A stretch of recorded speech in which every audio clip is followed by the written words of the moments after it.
Welcome back to Torah in 10, Chanukah edition. I'm Jody Burkell, and I'm so excited to be here with you again.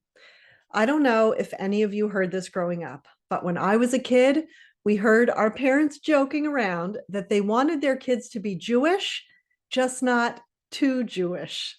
Did you guys hear this?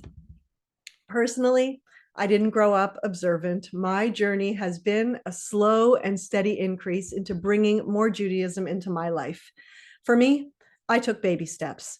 I learned a little, and because it was so meaningful, I decided to do a little. And then I learned some more, and slowly, I began to grow in my learning and observance.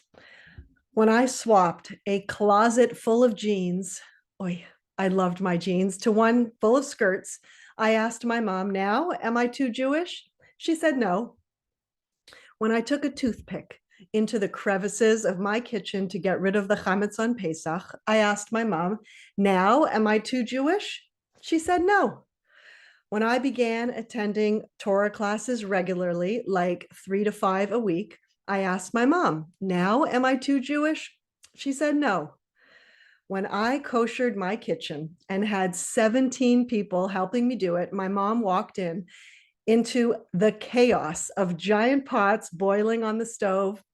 There were huge bins of cold water on the floor. People were schlepping everything to the mikvah, then bringing them back to be washed, dried, and put away. My mom looked at me and said, Jody, now you are too Jewish. It's a true story. We laughed about it, but let's get serious for a minute. At its core, what is Hanukkah all about? Antiochus and the Syrian Greeks did not want to destroy the Jewish people physically. They wanted to destroy us spiritually.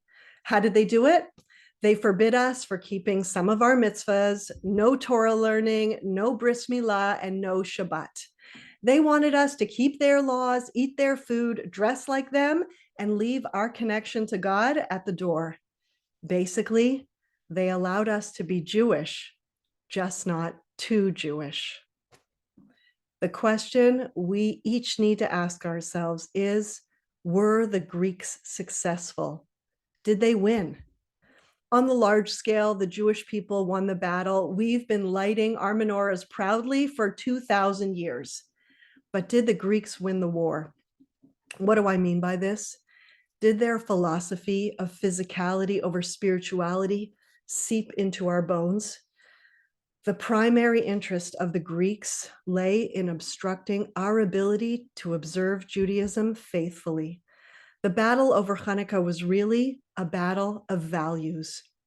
This was a rare occurrence in Jewish history when Jews actually instigated a war, not of physical survival, but of religious survival.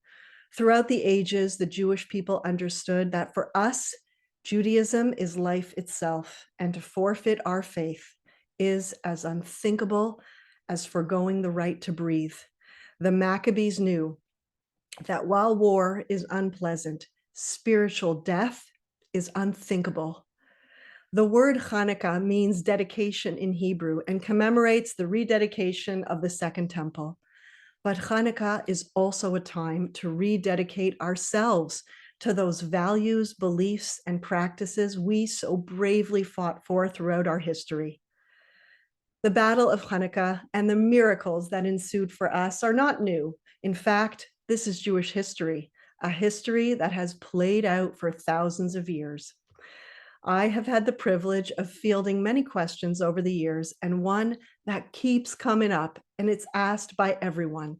And the question is, where are the miracles today? It's a fair question. I believe the question is not about everyday miracles. I think each one of us could share an everyday miracle or two in our lives that happened to us.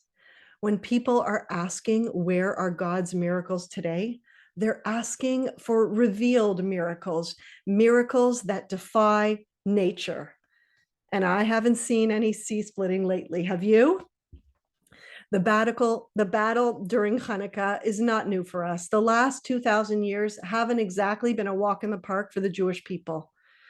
My husband and I are both grandchildren of Holocaust survivors, so you could imagine over the years the heartbreaking stories we have heard. From Egypt to the destruction of the Second Temple until now, the Jewish people have lived through every imaginable horror inflicted on man. We have lived through the Crusades, the Spanish Inquisition, pogroms, persecutions, mass murders, and a Holocaust. So the question of where are the miracles today is a valid one. If we look at Jewish history, we will quickly realize that according to all the laws of nature, the Jewish people should not exist. We should have been wiped off the face of the earth long ago. Nation after nation have tried to destroy us and extinguish the Jewish flame. Yet, we have not just survived, we have thrived. Let's remember one of the decrees that the Greeks brought down during the time of Hanukkah, they forbid mitzvah observance.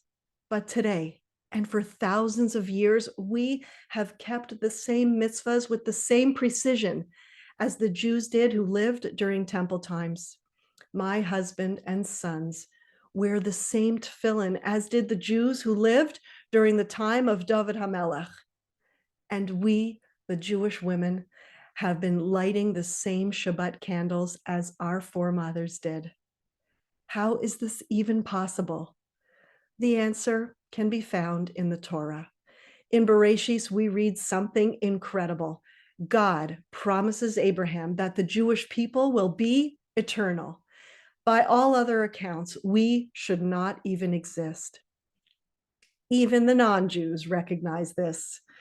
King Louis XIV once had an interesting discussion with the famous 17th century Roman Catholic philosopher and mathematician Blaise Pascal. The king asked Pascal to show him evidence of the supernatural. And Pascal responded, "The Jews, Your Majesty, the Jews." Every single one of us is a miracle. This year, as we light our Hanukkah candles, remember, we are the miracle. Any step that we take to bring Judaism into our lives proclaims loud and clear to the enemies of the Jewish people then and today, Am Yisrael Chai, the nation of Israel lives. Happy Hanukkah and Shabbat Shalom.